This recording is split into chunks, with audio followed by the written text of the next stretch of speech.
water is added, however, it begins to force the two bricks apart. The pressure of the water actually lifts the top brick off the bottom. When we add water between these two bricks, if the water pressure is high enough to reduce the strength sufficiently, then the upper brick will slide off.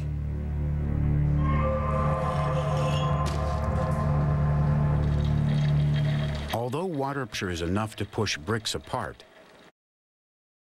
water on its own couldn't collapse. Another element needed to be acting on the water.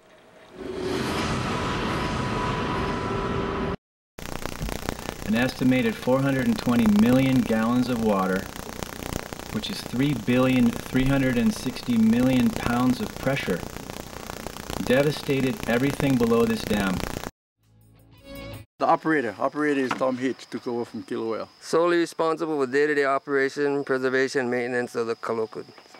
That's pretty simple, isn't it? So black and white. That's a contract for the guy who takes care of all the Kilauea irrigation transfers over. This by the Public Utilities Commission. State of Hawaii transferred that over. And if you read about it, here's the other thing you get off the internet. The rules. Was reservoirs and dams. And you look inside here, it tells you everything about it. Yeah, low hazard dam, what does it say? Read that for yourself. Yeah. So there shouldn't be any people down below. But who gives them all the permits? The state, the county, not him. This is their rules, but yet they're not liable. Yeah. They want to. You know, everybody wants to point the finger. Look at this. That's updated, 9/13/02. And you look at the deal. This page is currently under construction. You know, that's the state, the DLNR. Yeah. No, I'll give you a whole copy of this whole thing.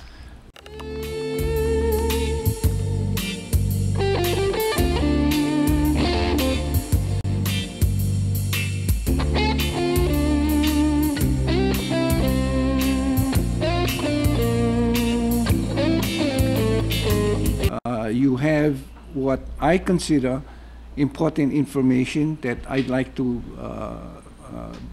gain the information from, so that's the reason I'm letting you continue. So with that, but I understand the Vice Chair's concern. So we will get criticized there, but and I'm happy that the Chair made those comments. Thank you. Go ahead. This is probably the most significant thing I've learned thus far.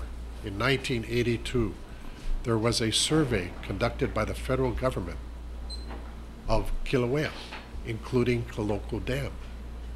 Engineers from the federal government came out in 1982. In 1982, those engineers from the federal government said, with regard to Kaloko Dam, we question the structural stability of the dam for two reasons. One is the seepage, and two is the growth of the trees at the foot of the dam. Both portend to be problems for the structure of the dam. Apparently, a draft report with this significant question regarding the dam was issued in 1982. C. Brewer, who owned the dam at that time, and the irrigation company at that time, questioned the preliminary report because it didn't believe that their engineers necessarily agreed. The final report was issued in 1984, 2 years later, after they received the comments from Brewer, and the federal government maintained its position, said its engineers have determined we have structural questions regarding this dam facility. Why wasn't anybody told about that? By the way, this study by the Federal Department of Agriculture was done in conjunction with state DLNR. So I'm sure when Brewer applied for subdivisions and county officials were trying to determine whether or not lands Mackay of the dam should be allocated for residential or other purposes, it would have been nice for the county to know. Somebody had raised a question regarding the structural ability of the dam. I can tell you this without question. Nobody told Jimmy Pflueger about that. That somebody raised a question as early as 1982. Jimmy bought the land underneath the reservoir in 1987, December, right at the end of 1987.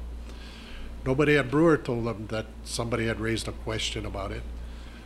Nobody from the state of Hawaii told him somebody raised a question about the structural ability. You asked Jimmy Pflueger if he would have bought the property knowing that somebody had raised a significant question regarding the stability of the dam, his answer would have been no.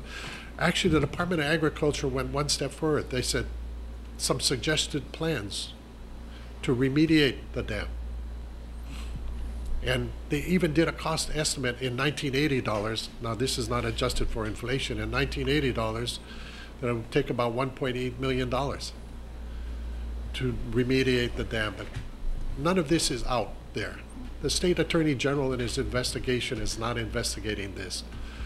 You know, what we're doing, we got to do on our own, because we have no confidence that any investigation is going to be independent. So we're trying to fact find ourselves, as I guess others are too. Why weren't you told?